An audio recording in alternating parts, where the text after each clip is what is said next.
Hello दोस्तों, आज हम आपसे हमारे पर्यावरण के बारे में बात करेंगे। हम सबको पता है कि हम मनुष्य ऑक्सीजन लेते हैं और कार्बन डाइऑक्साइड छोड़ते हैं, और पेड़ पौधे उन कार्बन डाइऑक्साइड को वापस ऑक्सीजन में बदल देते हैं, जिसके कारण हमें कभी ऑक्सीजन की कमी नहीं पड़ती। लेकिन सोचिए, अगर सारे पेड़ पौधे काट दिए जाएं, तो फिर हमें ऑक्सीजन मिल ही नहीं पाएगा और हमारा दम घुट जाएगा। हम थोड़ी देर भी जिंदा नहीं रह पाएंगे। ये स्थिति तब भी बनेगी जब पेड़ पौधों की संख्या एक निश्चित अनुपात से कम हो जाए। अब आप समझ सकते हैं कि पर्यावरण को बचाना क्यों जरूरी है। आइए अब हम इसको और अच्छे से समझते हैं। सबसे पहले हमको पर्यावरण का अर्थ समझना पड़ेगा। हमारे आसपास स्थित हर जीवित और निर्जीव चीजें हमारा पर्यावरण है। जैसे ये पेड़ पर बैठा बंदर, ये हाथी, ये घर, ये सड़कें,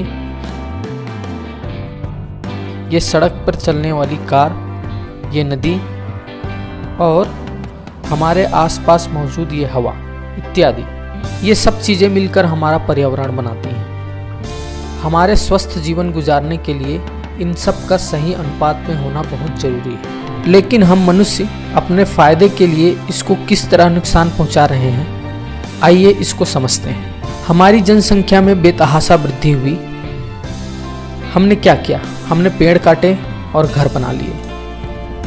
हमने जंगलों की अंधाधुंध कटाई की और वहां बड़ी बड़ी फैक्ट्रियां लगा ली, जिसके धुएं से हमारी हवा प्रदूषित हो रही है। हमने पेड़ काटे और सड़कें बना ली और उन सड़कों पर हमारी हवा को प्रदूषित करने वाली गाड़ियां चलाई।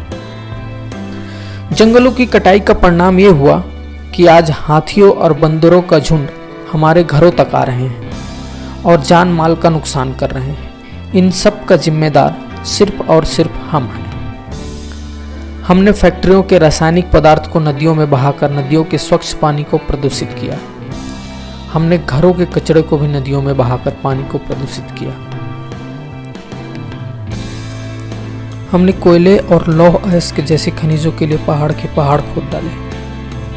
हमने अपनी हवा, पानी और जमीन को प्रदूषित किया, लेकिन इसको ठीक करने के लिए पर्याप्त कदम नहीं उठाए।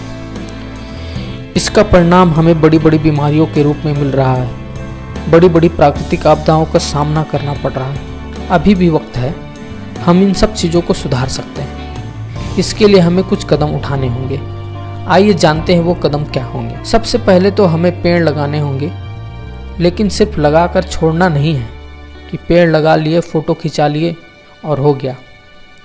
हमने देखा है नेताओं और मंत्रियों को, पिछले साल जहाँ पर पेड़ लगाए थे, आज इस साल भी फिर वहीं पर पेड़ लगा रहे हैं। ऐसा नहीं करना है, बल्कि उस पौधे के बड़े होते तक पूरी तरह देखभाल करनी होगी।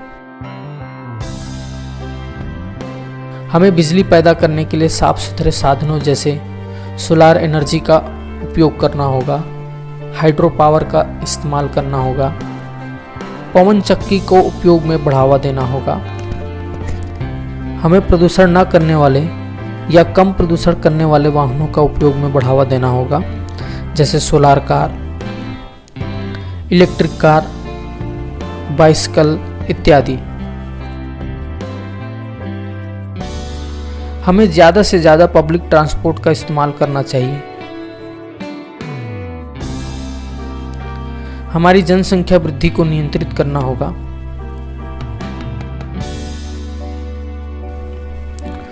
कचरों का उचित निपटारा करना होगा। पुरानी फैक्ट्रियों का उन्नयन कम प्रदूषण करने वाले फैक्ट्रियों से करना होगा।